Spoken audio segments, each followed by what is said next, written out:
Podéis tomar asiento, mis hermanos. A todos muy bienvenidos de nuevo en esta mañana, en este primer culto de nuestro Día del Señor, de nuestro domingo. Que el Señor bendiga vuestras vidas y bendiga también el pasaje que tenemos por delante en esta mañana. Quiero que abráis la palabra por el libro de Filipenses, en el capítulo 3, versículos del 2 al 11.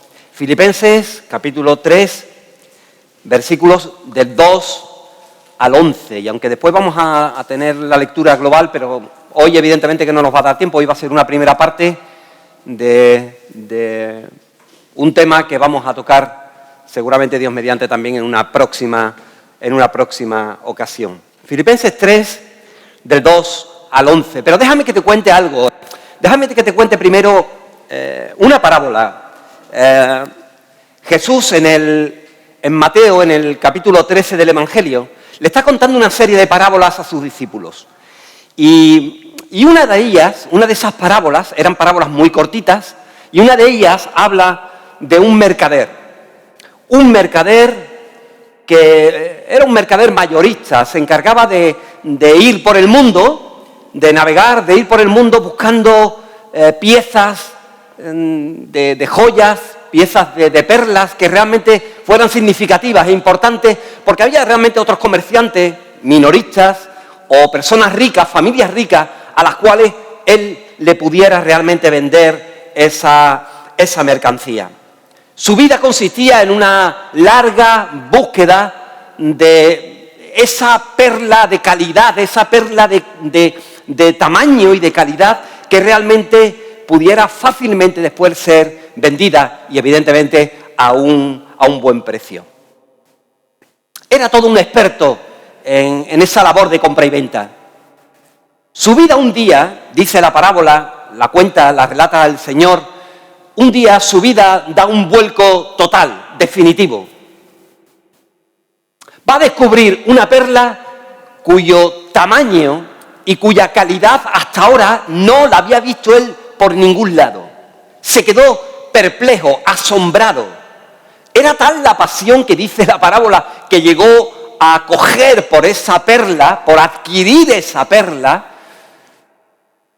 y siendo consciente de que el precio que le estaban diciendo por ella no representaba realmente el gran valor que tenía, es decir, viendo realmente un negocio redondo en lo que él podía, si la adquiría, dice la parábola, dice Jesús en ella, de que fue y vendió todo lo que tenía, todo el patrimonio, todas las otras joyas, las otras perlas, todos los inmuebles o enseres que pudiera tener, hizo acopio de los mismos y nos dice la parábola que lo vendió todo, es decir, hizo caja, hizo cash para poder comprar esa perla.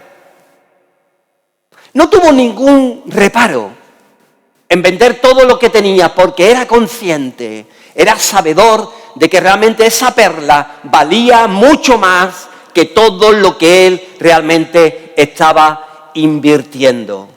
Había encontrado algo realmente extraordinario. Era la oportunidad de su vida. Era algo excelente y merecía la pena darlo todo por eso. Toda su vida, todos sus enseres, todo lo que había ido acumulando tal vez, valía la pena darlo todo por esa perla. ¿Sabes una cosa?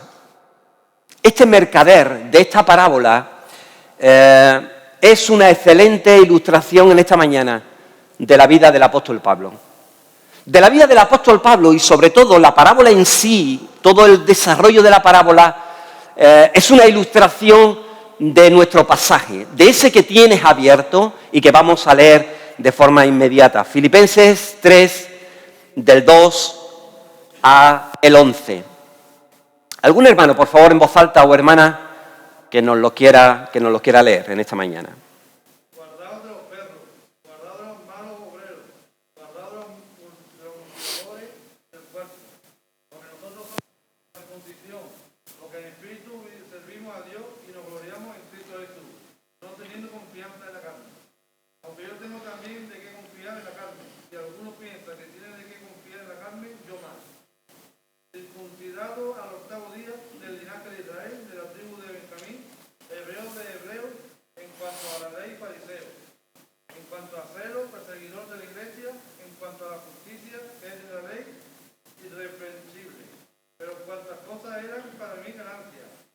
he estimado como pérdida por amor de Cristo. Y ciertamente aún estimo todas las cosas como pérdida por la excelencia del conocimiento de Cristo Jesús, mi Señor, por amor del cual lo he perdido todo. Y lo tengo por basura para ganar a Cristo.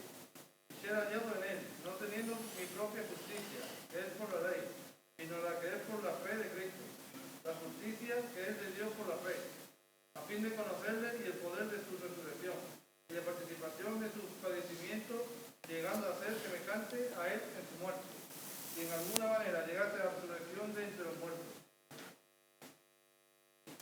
Gracias, mi hermano.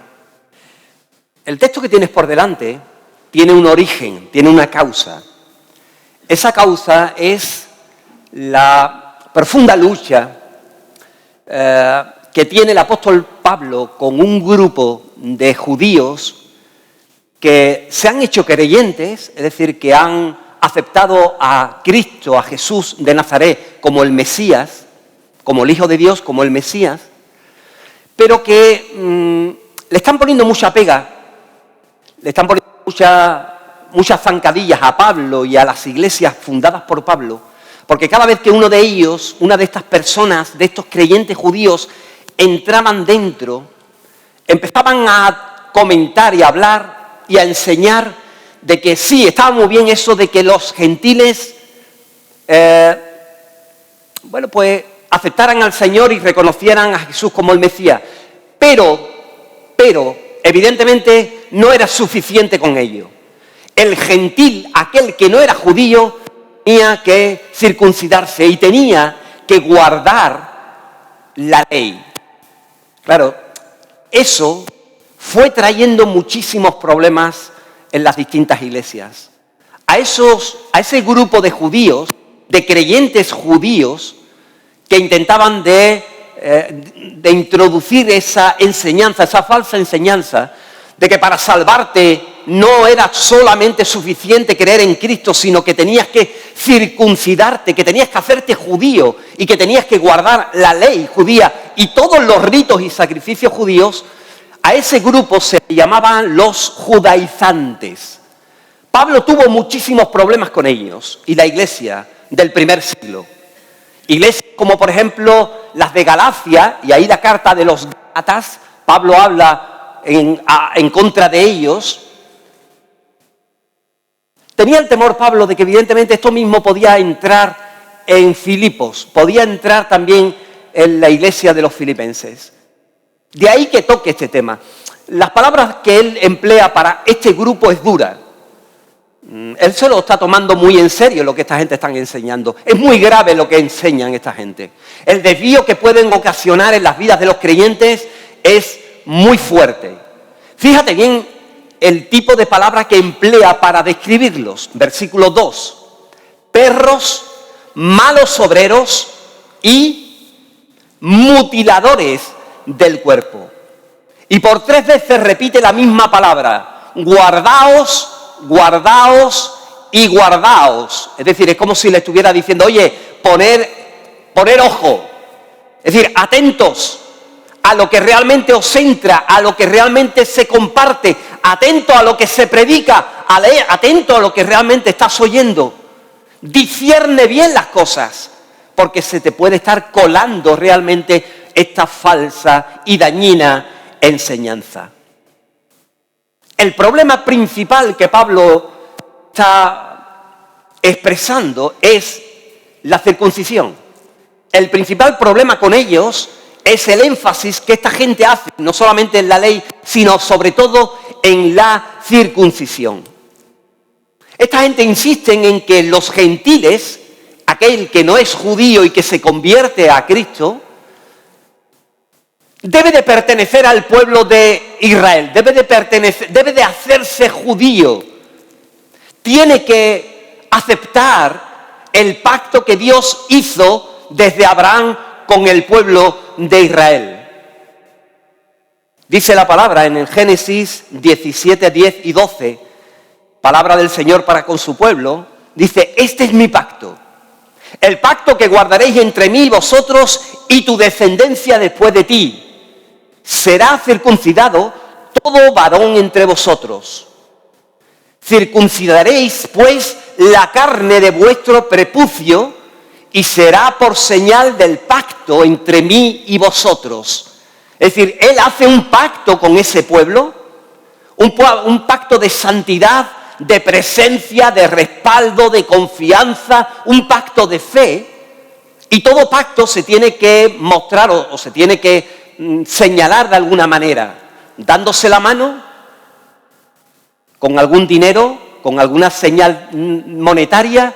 En aquel momento el Señor utiliza una señal física en el cuerpo de cada varón, que va a ser la circuncisión. Esa señal en el varón judío va a representar de que ese varón judío pertenece al pueblo de Dios, pertenece a Israel, el Israel de Dios, el pueblo escogido por Él.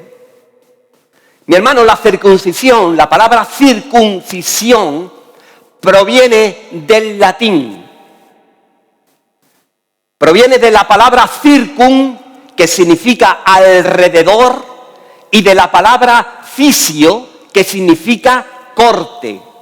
Es decir, la circuncisión es el corte en redondo del prepucio del pene del hombre. Todo varón judío, el pene terminaba de esa forma, es decir, con el prepucio cortado y solamente con el glande en la superficie del mismo.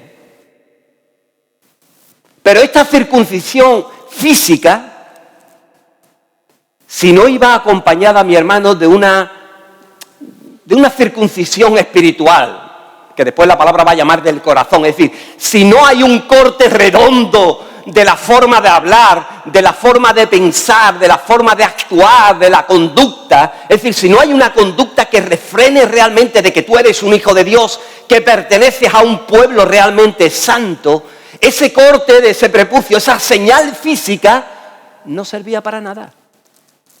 Se convertía en inútil y en estéril. Los propios profetas del pueblo de Dios, de Israel, proclamaban una y otra vez esta misma idea.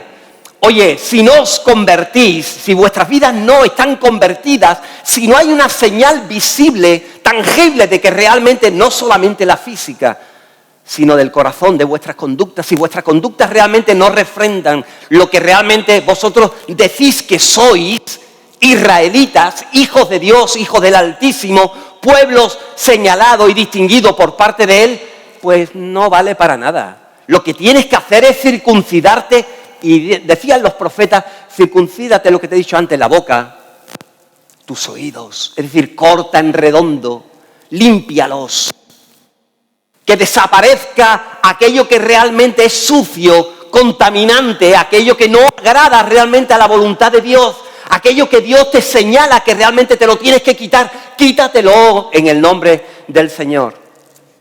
Circuncidaos a Jehová, dice Jeremías, el profeta Jeremías en voz alta al pueblo. Circuncidaos a Jehová. Claro, le está hablando a un pueblo que ya está circuncidado. Pero es un pueblo que está circuncidado, ¿cómo? Físicamente. Pero su corazón no lo está. Su corazón está sucio, su corazón está endurecido. Su corazón está todavía cubierto por ese trozo de prepucio asqueroso, sucio, que realmente a Dios no le agrada. Quitad el prepucio de vuestro corazón, dice, varones de Judá y moradores de Jerusalén, no sea que mi ira salga como fuego y se encienda y no haya quien la apague por la maldad de vuestras obras.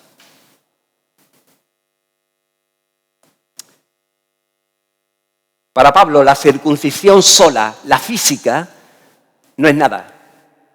Es mutilación. Por eso emplea el término mutilar. No circuncidar, sino mutilar. Estos son los mutiladores del cuerpo, los que se encargan simplemente de darle importancia y de que todo se quede al final simplemente en una mutilación, en un corte de una parte del cuerpo, que es la mutilación. Pero la esencia, el valor espiritual, eso no se está comprendiendo ni aceptando. Para él, esta circuncisión que piden esta gente No es solamente una mutilación, sino que es innecesaria completamente. En el nuevo pacto de Cristo para con su pueblo, no entra ya la circuncisión física. Ahora entra lo que es la circuncisión espiritual, es decir, la circuncisión del corazón. La persona que entra a formar parte del pueblo de Dios no es aquella que se circuncida, sino es aquella física, sino es aquella que se circuncida de corazón, es decir, aquel que cambia su vida, aquel que nace de nuevo, aquel que se produce en él una regeneración de su vida y de su corazón. Pues no judío, dice en Romanos 2, 28 y 29, Pablo, no es judío el que lo es exteriormente. No pertenece al pueblo de Dios aquel que dice que lo es porque realmente se ha producido, se ha marcado una señal en él, porque ha nacido de padres judíos. No, ni es la circuncisión la que se hace exteriormente en la carne, sino que es judío, ¿quién? Quien lo es en el interior. Y la circuncisión es la del corazón, en espíritu, no en la letra. Mi hermano Pablo es un mercader que ha encontrado la perla del gran precio. Y Pablo es un mercader que está muy preocupado porque hay una cierta mercancía fraudulenta, hay unas ciertas perlas falsas que se están introduciendo en ciertos mercados, en ciertos puertos eclesiales, como por ejemplo el que os he dicho antes de Galacia, o el que posiblemente se podía estar afectado, como es el puerto amado por él de Filipos, la iglesia de Filipenses, y él tiene auténtico pánico, tiene pavor, tiene un celo enorme para que los hermanos se despierten, para que los hermanos tomen nota, para que los hermanos se den cuenta de que realmente tienen que estar muy alerta, porque pueden entrar. Y Pablo empieza a ofrecerle, en el texto que tenemos que desarrollar con la ayuda del Señor, tanto hoy como en otro día más, Pablo va a ofrecer su historia. Pablo va a ofrecer a la iglesia de Filipos su testimonio personal. Y lo va a utilizar como el argumento de que realmente no hay que volver atrás a las formas viejas del pasado. De que no hay que volver a aquello que ya el Espíritu de Dios y que ya Cristo realmente ha puesto fin. ¿Por qué volver de nuevo atrás? Pablo quiere advertirle con su testimonio, con su ejemplo, con su vivencia, de que no existe, mi hermano y hermana, ninguna ventaja, no existe ningún valor salvador, no existe en esa religión, en esas formas. Lo esencial, quiere intentar de explicarles Pablo, lo esencial no son los ritos, lo esencial no es la circuncisión, lo esencial no es el pertenecer a una raza, el tener una piel determinada, un color determinado de piel. Lo esencial no es el cumplimiento de los mandamientos, no es la justicia personal, no, lo principal es la perla, lo principal es la perla, lo principal es Cristo, que es esa perla. Y mis hermanos, el testimonio que va a aparecer en nuestro pasaje es la de un hombre que ha tenido un encuentro con un Cristo resucitado. Y ese encuentro con ese Cristo resucitado, mi hermano, realmente lo ha cambiado todo por completo. Lo ha cambiado todo por completo. Cristo, la causa de Cristo, la persona de Cristo, por Cristo, realmente ha sido provocado o ha provocado realmente un cambio total y radical en su vida. A causa, mi hermano, de esa perla incalculable, que él valora de una forma incalculable, es tal el precio que tiene, y él lo valora así de esa manera porque ha empezado a hacer auténticos cambios en su vida. Y el desarrollo de todo el pasaje es un desarrollo por estos 4 puntos.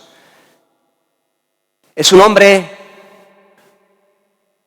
que en su testimonio personal ha reconocido, en su testimonio personal ha apreciado de que realmente esa perla maravillosa, extraordinaria, inigualable, ese Cristo bendito resucitado, ha provocado en él algo que no ha provocado nada y nadie en absoluto en su vida. Y es que ha producido un cambio absoluto en sus opiniones y en sus valoraciones personales. Eso era un tío súper cabezón, un tío súper serio con sus cosas, mentalizado realmente en lo que realmente quería en su vida. Y en él se ha producido un cambio radical. Sus valoraciones, sus apreciaciones han variado por completo, se han trastocado por completo. Y eso solamente ha sido producido por la perla. Es la perla la que realmente tiene la clave de todo esto. Es la perla la que realmente, la relación con Cristo, ese Cristo bendito resucitado, el que realmente le ha abierto un abanico de posibilidades, sobre todo de una relación que antes no tenía. Tenía una relación muerta, ahora tiene una relación viva, una relación que se va profundizando cada vez más con un Cristo bendito. Un conocimiento, una relación personal con Él que se va haciendo cada día más fuerte, más profunda, más maravillosa, más espectacular, más increíble.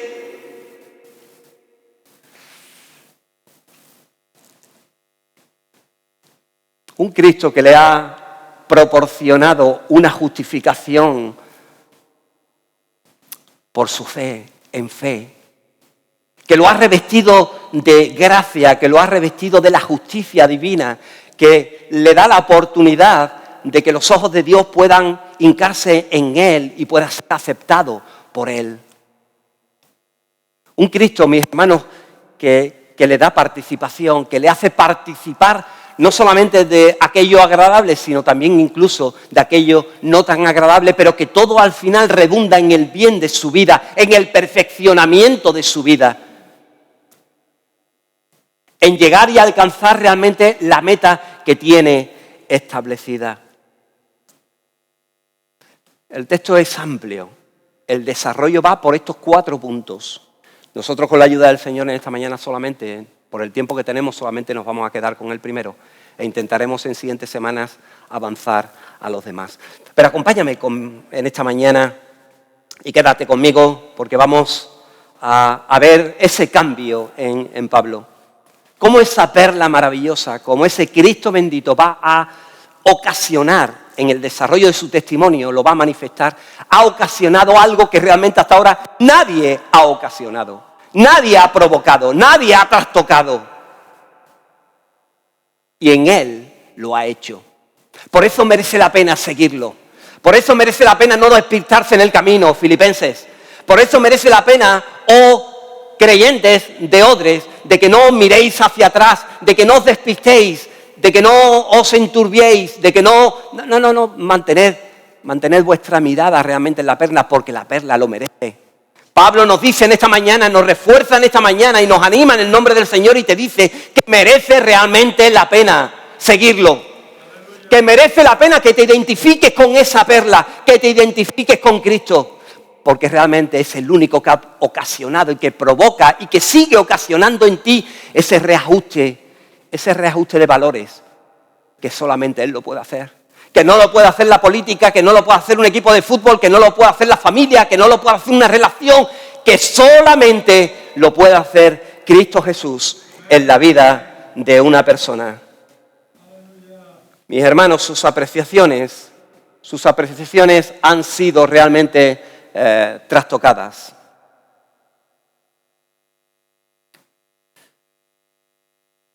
Por su experiencia en Cristo, con su experiencia en Cristo en ese día, los conceptos de ganancia y de pérdidas, que tan usual incluso han continuado con el paso de los años y que hoy en día pues los manejamos continuamente en nuestro cerebro, ganancias y pérdidas, y nos movemos en base a ganancias y a pérdidas. Esos conceptos van a ser completamente trastocados por Cristo. Fíjate bien en el versículo 7, si lo tienes ahí por delante. Dice la palabra, dice, lo que para mí era, él utiliza ese lenguaje comercial, por eso te he puesto la parábola en esta mañana y la ilustración del mercader.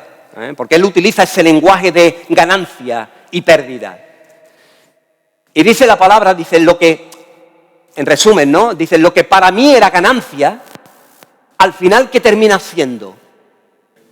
Dice, lo he estimado como pérdida, dice la palabra, ¿por qué y por quién? Por amor a Cristo. En el griego, la traducción literal es a causa de Cristo. A causa de Cristo. Y por eso el título de nuestro mensaje es este, a causa de Cristo. A causa de Cristo Cristo produce realmente en nosotros este cambio absoluto en esas valoraciones personales que ningún otro realmente puede hacer. Mira, Pablo es como si por un instante en el desarrollo del texto empieza a coger de la mano a los filipenses, o bueno, de la mano, sería más bien que grabara un vídeo. En nuestra época sería Pablo grabando un vídeo, ¿vale?, de una de sus habitaciones preferidas, la habitación de los trofeos. La habitación que cuando llega una visita, todo el mundo realmente quiere enseñar. Donde están los trofeos, donde están los diplomas, donde están las condecoraciones, ¿vale? Aquello que realmente uno ha ido ganando. En Pablo, él ha ido ganando por dos vertientes. Una vertiente de forma natural, por su nacimiento, es decir, por la herencia, él va a adquirir una serie de privilegios. Pero hay otros privilegios que realmente él lo va a adquirir por su esfuerzo personal, por sus logros personales. En el pasaje que tienes hay siete logros personales de Pablo. 4 de ellos son por herencia y 3 van a ser por logros personales, por su esfuerzo. ¿Vale? Mira, el primero de ellos, si entramos realmente, si fuéramos capaces de haber tenido ese vídeo, creo que en esta mañana lo podemos conseguir. Mira, el primero que podemos tal vez pillarlo, la primera visión que podemos tener de ese cuarto es un acta de nacimiento. Es del niño, del Saulito de Tarso. Y te pone que está, ¿qué? Circuncidado. Él lo pone en la palabra, circuncidado al 8º día. Es decir, él no se ha circuncidado de mayor, porque él no es gentil. El de nacimiento ya es judío. Y al 8º día, es decir, conforme a la ley, no pasó ni un día ni otro, sus padres no se despistaron, sus padres fueron rigurosos. Al 8º día, dice que fue ¿qué? Circuncidado. Fue cortado el prepucio y pasó a formar parte del pueblo. Era, dice la palabra, del linaje de Israel. Del linaje de Israel. Era descendiente realmente de Abraham por medio de Israel. No era de Ismael, ni era tampoco de Saúl. No. Estamos hablando de Jacob. Estamos hablando de Israel. Estamos hablando de la descendencia del Mesías. Estamos hablando de un auténtico israelita. Mira, certificado de autenticidad israelita. Lo tiene él. No lo tenía otros, o puede que sí, pero él lo tenía.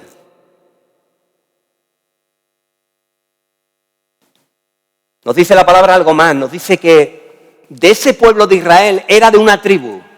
A ver, lo tienes por ahí, a ver si eres capaz de decirme cuál. La tribu de Benjamín, pero me habla tú ahora de la tribu de Benjamín. La tribu de Benjamín es muy pequeñita, tiene muy poco espacio, muy poco territorio. Pero era muy reconocida dentro de las 12 tribus de Israel. Primeramente que el ya decir en esta época, siglo I, después de la cautividad que el pueblo de Israel tuvo, después de los años que estuvieron en Babilonia, los que regresaron, ahí se perdió muchísimo las líneas históricas, las líneas genealógicas de las familias. Y muchos de ellos ni volvieron. El que un judío en el siglo I pudiera decir, mira, mi casa, mi familia, mis antepasados provienen de la tribu de Benjamín, ya era un lujo. Porque tú decías o creías pensar de que era israelita, de que era judío, pero a la hora de tú certificarlo, a la hora de tú justificarlo, a la hora de tú decir, no, es que mi padre, mi antepasado, bla, bla, y de tirar del árbol genealógico, te perdías, te podías perder, porque se había perdido el dato con tantos movimientos, con tantas cautividades y con... Pero él no. Él tenía claro que era de la tribu de Benjamín. Y la tribu de Benjamín tenía una serie de elementos que realmente la dignificaban dentro del pueblo de Israel. De ahí, de Benjamín, había salido el primer rey de Israel, Saúl. Era benjamita. Benjamín, cuando las tribus se rebelaron contra Judá, fue el único que no se rebeló contra la casa de David, sino que permaneció unido junto con Judá. Las otras se separaron y Benjamín fue la única que permaneció fiel a Judá. De hecho, fue la única, junto con Judá, que regresó de esa cautividad. Regresaría gente de otras, pero con una significación concreta, fue Benjamín con Judá la que realmente de nuevo establecieron y estuvieron realmente viviendo, ¿no? Y colonizaron la zona de Jerusalén de nuevo. En Benjamín está el templo, en Benjamín está Jerusalén. O sea, dentro de su territorio, la capital espiritual, religiosa, civil, estaba realmente allí en ella. Es decir, Benjamín no es, evidentemente, cualquier cosa. Nos dice la palabra algo más, nos dice avanzando que era que hebreo, ¿de qué? De hebreos. Aunque él dice, evidentemente, y así lo certifica en su testimonio, de que él había nacido en Tarso, en Sicilia, no era en zonas realmente israelitas, en Israel, pero él era hebreo de hebreos. Hebreo de hebreos. Es decir, sus padres eran realmente hebreos y sus padres le habían educado rigurosamente en la ley. Es más, él hablaba arameo y leía las escrituras en hebreo. Había estado en Jerusalén desde ya muy pequeñito, sus padres le habían enviado, ¿por qué? Porque sentado a los pies de Gamaliel, de un erudito judío, había sido enseñado en las sagradas escrituras, en la ley de Dios, desde muy pequeño. Hebreo de hebreos. Fiel a la lengua, fiel a las tradiciones. Y nos dice algo más la palabra. En cuanto a la ley, dice fariseo. Fariseo.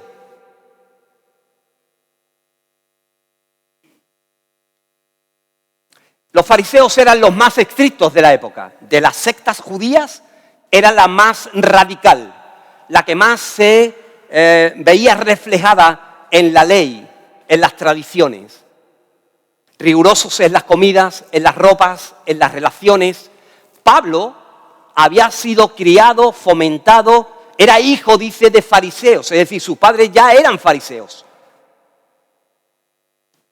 Continuaba la tradición familiar dentro de esa línea de pensamiento y de conducta judía. Es más, dice la palabra él mismo en Gálatas 1:14, dice, en el judaísmo, son palabras suyas, dice, aventajaba a muchos de mis contemporáneos, a muchos de mi nación.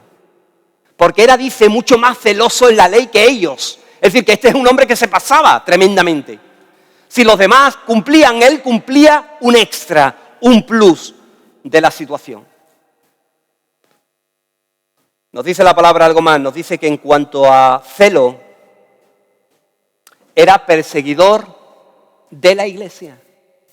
En cuanto a celo, perseguidor de la iglesia. Su pasión por el judaísmo, por el fariseísmo, era tal que dice la palabra que empezó a perseguir al cristianismo. Evidentemente, si el cristianismo era una auténtica amenaza para el judaísmo, él creía que estaba haciendo lo correcto, persiguiendo realmente aquello que era falso, aquello que contaminaba, aquello que hacía perder a judíos, porque se estaban convirtiendo al cristianismo. Por lo tanto, perseguidor, pero no cualquier perseguidor. fue radical, extremo, tremendo. Le dieron la medalla por el perseguidor número 1 hacia el cristianismo. En cuanto a la justicia, que es, en cuanto a la ley, nos dice que le dieron también un título, le dieron una medalla de observador de la ley, dice la palabra. Es decir, él dice que consiguió alcanzar un grado de perfección en la ley, se sumaba realmente a los mandamientos de tal manera, era tan riguroso, que cuando tú lo veías no había manera de pillarlo, no había manera realmente de cogerlo. Era intachable, era una persona irreprensible, dice él mismo. Un comportamiento exquisito, ligado a la ley. Mi hermano Pablo te está mostrando realmente su cuarto y te está mostrando toda esa lista de credenciales, esa pared llena de diplomas, esa estantería llena de trofeos que provocaría realmente la envidia de cualquier judío de su tiempo. Y si cualquier judío de su tiempo creyente o incluso no creyente o incluso estos judaizantes mirarían todo esto y anhelarían tener siquiera 1, 2 o 3 o un número determinado de estas condecoraciones, de estos premios, de estos diplomas de Pablo. Y se sentirían realmente orgullosos de ello. Pablo dice en la palabra de Dios que todavía por sus propios esfuerzos estaría o sería mayor aún todavía el orgullo que tendría. Fíjate bien en el versículo 4. Dice, si alguno piensa que tiene de qué confiar en la carne, es decir, si alguno se pone contento porque tiene 1 o 2 estrellitas, si alguno está realmente hinchado porque realmente tiene el diploma, mira, yo, dice, ¿qué? Yo más. Si entras en mi casa te darías cuenta realmente de todo lo que realmente tengo, de todo lo que he ido llenando en mi vida, de todo lo que he ido acopiando día tras día y que ha llenado realmente mi corazón. Mi hermano, aunque hubo una buena parte de su vida en que pensó y sintió de esta manera, en que se regocijaba en ese cuarto y llenaba su corazón de viendo y sacaba realmente brillo a la copa y sacaba brillo a los cuadros, limpiaba los cuadros y realmente pulimentaba todas sus condecoraciones. Hubo un encuentro un día, un encuentro con el Cristo resucitado que lo cambió todo por completo.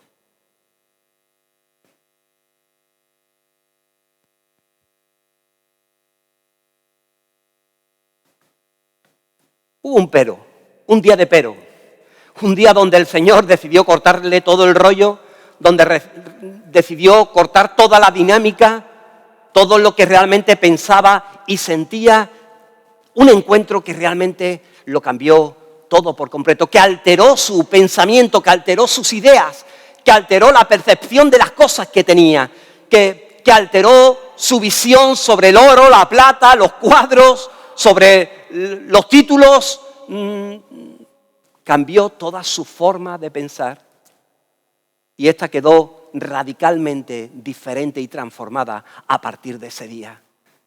Mi hermano, hay 2 cosas principales en el pasaje que se detallan, que Pablo realmente, que en Pablo pues se mostró un cambio realmente radical, ¿no? Lo primero es la idea de sí mismo y de Dios que él tenía.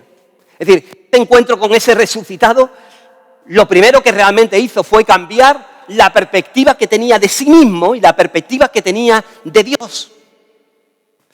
Porque la perspectiva que tenía de sí mismo y de Dios era completamente errada. Un tío súper inteligente, un tío preparado, un tío que había escudriñado, que había leído, que había estado bajo los pies de Gamaliel, pero que realmente estaba profundamente errado en la concepción verdadera, en aquella que realmente Dios le mostró. Era un hombre que no reconocía su personalidad. No reconocía su personalidad. Era un hombre que pensaba en su interior de que realmente era bueno. Era un hombre que era perfecto, aceptable delante de Dios. lo que él era, lo que él tenía, cada una de esas cosas que estaban clavadas o que estaban sostenidas por ciertas estanterías de su casa, todo ello le iba realmente a transportar, le iba a dar el pasaporte para el cielo. Eso es lo que realmente él pensaba.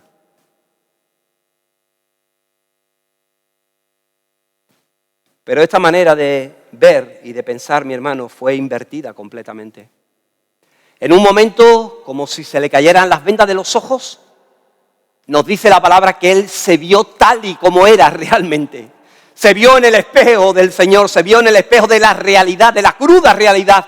Y la realidad que él vio es que era un pecador equivocado, orgulloso y condenado, tremendamente condenado. Él va a descubrir de que en vez de estar aceptado por Dios, estaba rechazado. Que en vez de avanzar, todo lo contrario, lo que se había es perdido en el camino. Estaba completamente desorientado. Se sintió desnudo y espiritualmente en una profunda bancarrota. Él, que en otros momentos había marcado, había dado la marca realmente, cuando hombres y mujeres le estaban cronometrando, cuando otros lo cronometraban, cuando otros lo evaluaban, cuando otros decían, bueno, a ver, corre, a ver cómo saltas, a ver, este tío es que corre, es que salta, es que es el número uno, en todas las pruebas era... Cuando es Dios quien coge el cronómetro, cuando es Dios quien lo introduce en la pista y le dice, corre, entonces él se da cuenta de que realmente no llega, de que no alcanza el mínimo exigible de que suspende los valores. Por primera vez, mi hermano, en ese camino de Damasco va a ser humillado. Por primera vez cae a tierra profundamente desorientado.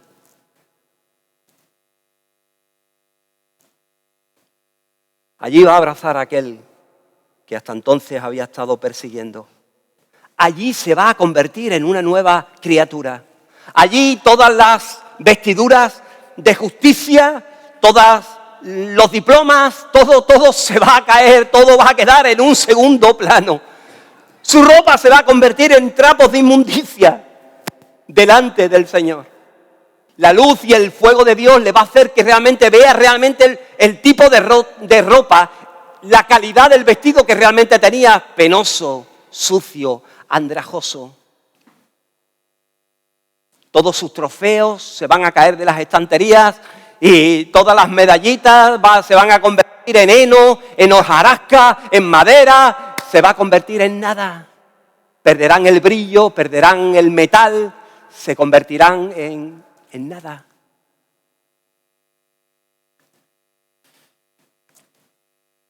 Pero Pablo no solamente se produce un cambio en la perspectiva que tiene de sí mismo, sino que se cambia también la perspectiva que tenía de Dios. De un Dios que solamente se relacionaba con él a través de ritos, a través de la distancia, a través del error y a través del engaño. Ahora se va a abrir para él una nueva perspectiva de relación, una relación personal, íntima. Un Dios que le va a marcar, un Dios que le va a hablar, un Dios que le va a orientar, un Dios que lo va a aconsejar, un Dios que va a estar muy pendiente realmente de él. Un Dios que se va a convertir no solamente en esperanza, no solamente en Salvador, sino algo muy importante para él, se va a convertir en el Señor de su vida. No es él el que va a gobernar ya su vida, sino que a partir de ahora es Dios el que va a gobernarla. Se va a convertir en Señor de su vida. ¿Qué quieres que haga, Señor? En el pasaje de Hechos aparece. Es la primera palabra o frase que él pronuncia, ¿no? Ante él, ¿no? Creía que estaba haciendo tu voluntad, creía que te conocía, pero resulta que estoy dándole coces contra el aguijón. Responde, estás dando coces.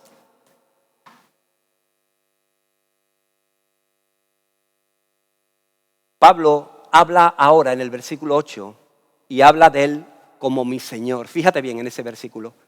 En el versículo 8 dice, Cristo Jesús, ¿qué? Mi Señor. La relación empieza a cambiar en ese día, pero empieza a desarrollarse con el paso de los días y empieza, porque esa perla, porque ese Cristo maravilloso, porque esa presencia de Dios va cambiando esa perspectiva y la va haciendo más profunda y la va haciendo más intensa. Pero no solamente Pablo, mi hermano, va a cambiar esa apreciación de sí mismo y de Dios, ese cambio, sino que va a cambiar también la apreciación y la estimación de todo aquello que realmente le rodea. Las cosas para él van a ser completamente diferentes. Él va a cambiar los conceptos, va a cambiar la valoración que tenía de las cosas que realmente le rodeaban, de aquello que estaba luchando, de aquello que realmente estaba en el corazón de él de forma central, de aquello que lo motivaba, de aquello que representaba la auténtica identidad suya, de aquello que se levantaba por la mañana y se acostaba por la noche pensando en eso cambia por completo. Y se trastoca y se modifica. Y los conceptos que él tenía ya no son esos, son otros. Y pasa de un concepto, mi hermano, de ganancia a pérdida. De ganancia a pérdida. Lo que antes él confiaba, lo que antes él servía, a lo que antes él realmente estaba motivado y motivaba su corazón cada día más, creyendo de que algún día sería absuelto delante de la presencia del Señor, pensando de que eran las ganancias que él iba a subir arriba y a presentarla delante de Dios y que con eso realmente el Señor lo iba a declarar justo, se da cuenta de que todo eso al final es nada. Al final es pérdida. Cuando el Señor se acerca a su vida, él se da cuenta de que todo eso son esfuerzos humanos. Erróneos esfuerzos humanos que están manchados por el pecado y que son inservibles para lograr la auténtica y la real aprobación de Dios. Por eso, mi hermano, en el versículo 7 considera ahora sus logros, sus medallas, sus méritos, sus diplomas, sus persecuciones, todo eso lo considera ahora pérdida por causa de Cristo. Pérdida por causa de Cristo. Y los mete en una caja para tirarlos porque realmente ya no les vale. Y los baja de ese cuarto especial de su vida, de ese centro especial que cada persona que iba y que visitaba y que estaba cercana y próxima a él, pues tenía que evidentemente entrar en él porque su orgullo, su vanagloria, su identidad, su respiración, su vida, su existencia dependía del visto bueno, dependía del agrado, dependía realmente de la sonrisa, del reconocimiento de las palabras de aquel que se aproximaba y veía lo que realmente había en él. Pero cuando el resucitado se presenta, todo eso cambia. Cambia su perspectiva de sí mismo, cambia la perspectiva que tiene de ese resucitado, de ese Dios misericordioso y que va por el pecador, pero también empieza a cambiar todo lo que tiene a su alrededor, de ganancia a pérdida. Y Pablo no minimiza, mi hermano, su herencia. Con esto no quiere decir que en pérdida lo considere como que algo es negativo, evidentemente que no. Él no va a rechazar el ser judío, no va a rechazar la ciudadanía romana, no. Lo único que la valoración que él hacía de la situación. Es decir, él creía que realmente con eso sí podía llegar, que eso le iba a servir, eso es lo que realmente él cambia. Se da cuenta de que eso puede ser bueno, pero no vale para lo que realmente él precisa. Es bueno, pero para agradar a Dios no vale. Para hacer la voluntad de Dios, para llegar a su presencia realmente, eso no vale para satisfacer el corazón de Dios. Eso no vale. Es pérdida, mi hermano. Pérdida. Mira, la palabra pérdida aparece solamente, es curioso, solamente aparece en otro pasaje del Nuevo Testamento. Y aparece en el pasaje de Hechos 27-38.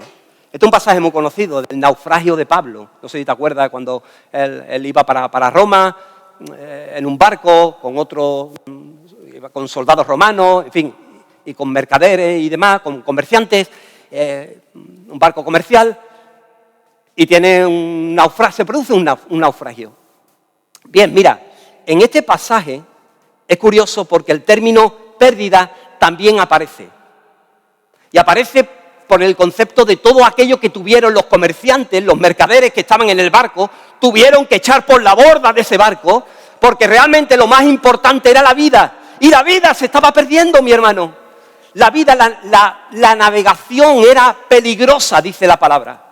Tenían solamente dos cosas que hacer. O mantenían el barco como estaba cargado y expuesto a que se rompiera y se partiera, que aunque lo hizo más tarde, pero en ese momento era todavía más peligroso, o lo más inmediato era aligerar la carga, intentar de que el barco fuera más ligero. Claro, las cargas que echaban fuera eran cargas buenas, cereales, materiales, pero lo tuvieron que perder. Y lo tuvieron que perder, ¿sabéis para qué? Para salvar a 276 personas que realmente se salvaron ese día por ello. De la misma manera, mi hermano Pablo tuvo que echar al mar todas esas prácticas, esos ritos, esos trofeos religiosos, esa mentalidad religiosa la tuvo que echar al mar y lo tuvo que tratar como pérdida, aunque pueden ser buenas, pero él la tuvo que tratar en ese momento como pérdidas, porque era la única manera en que él podía encontrar la salvación de su vida. En la auténtica tempestad de la vida solamente había una salida, y esa salida era tener que desprenderse de todo eso y confiar en aquel que solamente lo podía salvar, que era Cristo Jesús. Pero Pablo, mi hermano, no solamente avanza y desarrolla con la ayuda del Señor, con ese cambio que Dios produce, ese paso de pérdida a ganancia, sino que hay otro elemento que también aparece, ¿no?, en el pasaje, y es de ganancia a algo sin valor, a algo que realmente es perjudicial y algo que es repugnante. Esto es muy interesante. No solamente les quiere hacer ver a los filipenses de que realmente todo lo que tenía ha pasado a un plano de pérdida por ganar realmente a Cristo, identifica a Cristo y a esa perla como la ganancia realmente de su vida, sino que ahora va a más. Ahora va más. Considera que no solamente vale la pena cambiar a Cristo por los trofeos y por todo eso, sino que es que vale la pena comprar, entre comillas, a Cristo. Vale la pena tener a Cristo, no solamente por esos trofeos, sino por todo en la vida. Por todo en la vida. Y dice en el versículo 8, fíjate bien en él, dice, aún, dice en el versículo, lo he estimado antes, ¿vale? Pero en el 8 dice algo que es precioso, dice, aún estimo todas las cosas, ¿como qué? Como pérdida. Es decir, han pasado los años. Ese día que yo me convertí, ese día que realmente aluciné, ese día que la luz cegadora, ese día que encontré a Cristo y que realmente me hizo cambiar todos mis esquemas. Pero fue pasando los años y fue pasando las experiencias, y hoy te puedo decir, iglesia de Filipo, hoy te puedo decir, iglesia de Odres, que aún hoy, todavía, tanto esas cosas pasadas las sigo pensando de igual manera, pero te voy a decir algo más. Es todo. Ya no es solamente esas cosas, sino que todo en la vida, incluso aspectos de la propia vida cristiana, todo al final no merece la pena en comparación con Cristo, con tenerlo a Él. Y en el versículo 8, mi hermano, él lo cuenta todo eso no como pérdida. Hay otro concepto muy interesante que es basura. El término es excremento, ese alimento que ya no se utiliza y que se tira o incluso los excrementos humanos, excrementos que... Ese es el término duro, sucio, repugnante, que realmente se utiliza en este pasaje.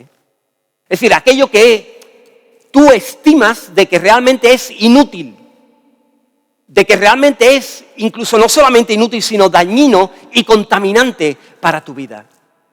Dañino y contaminante para tu vida. Pablo, mi hermano, es un mercader que, habiendo encontrado la perla del gran precio, vende todo lo que tiene con el fin de comprarla.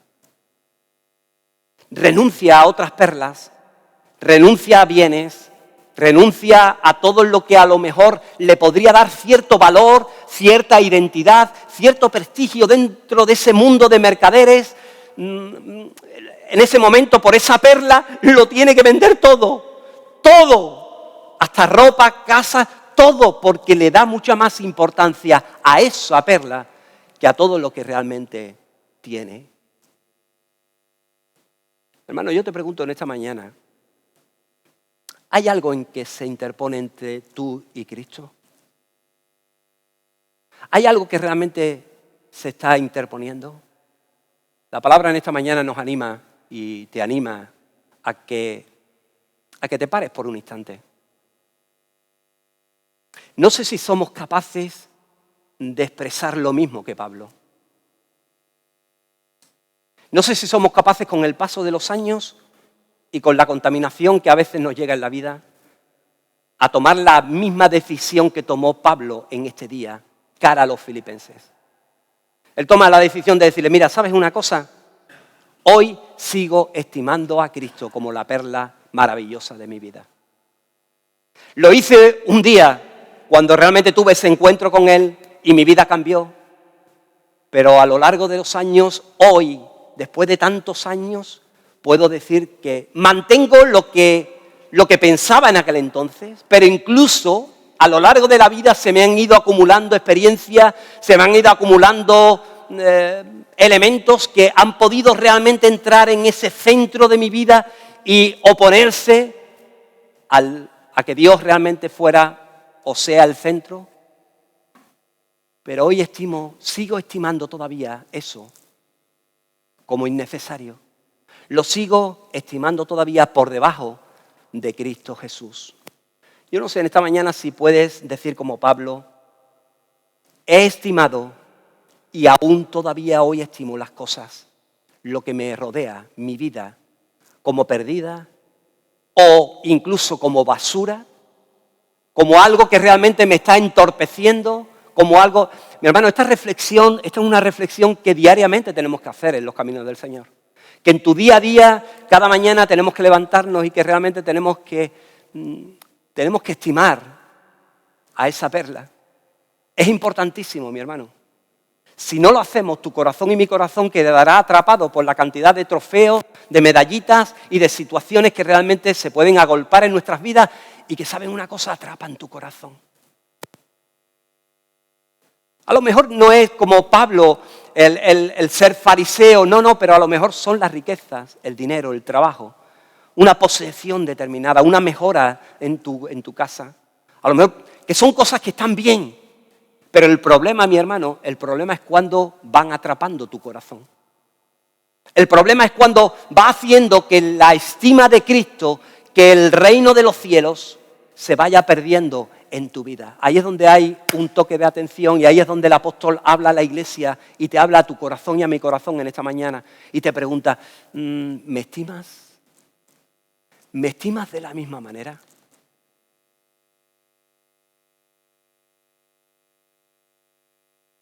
Hiciste un cambio, una renuncia en tu vida y fue maravilloso en ese primer amor, pero con el paso de los años veo y observo que realmente no me estás estimando de la misma manera. No me estás conceptuando de la misma manera. Lo que tienes a tu alrededor está atrapando tu corazón. Veo que las paredes de tu casa se están llenando de trofeos, se están llenando de medallas, se están llenando de cosas que están, ¿qué? Atrapando tu corazón. y que no te das ni cuenta y que son cosas buenas y que son cosas edificantes y que son cosas, sí, vale, perfecto, pero para tenerlas simplemente ahí. Pero cuando te pasas más tiempo con eso que conmigo, ¿dónde estás poniendo tu estima? Tu vida se está desequilibrando. Te estás arrodillando más tiempo y estás pasando más inversión de tu tiempo y de tu vida y de tu dinero y de tu corazón a esos que realmente a mí. El Señor te pregunta en esta mañana y me pregunta, mi hermano, ¿me estimas aún? ¿Todavía hay ese amor en ti? ¿Todavía me tienes en tu mano como esa perla del gran precio? Y cuando te levantas por la mañana, me miras, me valoras, me aprecias. ¿O no te acuerdas ni siquiera de mí? Y me mantienes me mantienes en ese cofre de oro, me mantienes en el sitio, en la cómoda, en el sitio más maravilloso, más estupendo, más visible, pero no me tienes en la mano. En tu mano no, en tu corazón no. En tu vida no me llevas a tu trabajo, no me llevas a tu colegio, a tu instituto, no me llevas a tus relaciones, no me llevas, no me miras, no me aprecias, no me valoras. Hermano, yo no sé tú, pero si yo abriera mi mano y viera mucho más de lo que veo esa perla y empezara a valorarla más, como lo hacía a lo mejor antes, como años atrás a lo mejor lo hacía, pero que ahora no. Si empezara a valorar más esa perla, ¿sabes una cosa? La lista de la compra cambiaría. Mi lista de prioridades y mis valoraciones serían completamente diferentes. Mi día sería diferente. No pasaría tanto tiempo en ese cuarto lleno de trofeos. Pasaría más tiempo de rodillas, más tiempo buscando su voluntad. No me dejaría engañar tanto porque tendría las ideas más claras. Sería más consciente realmente del valor tan inmenso que tiene Cristo en mí. A causa de Cristo, mi vida cambiaría y mis valoraciones cambiarían. Pero tengo que estimarlo, mi hermano. Tengo que estimarlo. En esta mañana te puedas llevar para casa, te puedas llevar esta doble idea, ¿no? O de pérdida o de basura, me da lo mismo, considéralo como tú lo veas. Pero tanto una como la otra cosa, mi hermano, no se puede comparar con la ganancia que es la perla. Que no te quedes solamente impactado, que no te quedes estimulado, que no te quedes, que tus valoraciones no sean simplemente fruto de un ratito, de un culto por la mañana, sino que a lo largo del día puedas tener la oportunidad de abrir tu mano. Acuérdate, abrir tu mano y ver la perla. Y darle las gracias al Señor porque como esta no hay otra. No te engañes, mi hermano. No hay otra. Pero los que hemos conocido a Cristo, los que hemos tenido una experiencia con Él, evidentemente podemos decir en esta mañana, no nos pueden engañar, es que no hay otra realmente. Bendito sea su nombre, no hay otro que cambie los corazones, no hay otro que cambie las ideas, no hay otro que cambie los deseos, no hay otro que cambie las motivaciones, no hay otro que cambie, solamente Cristo. Por causa de Cristo, tú y yo hemos cambiado y seguiremos cambiando, pero lo necesitamos diariamente. Bendito sea el nombre del Señor.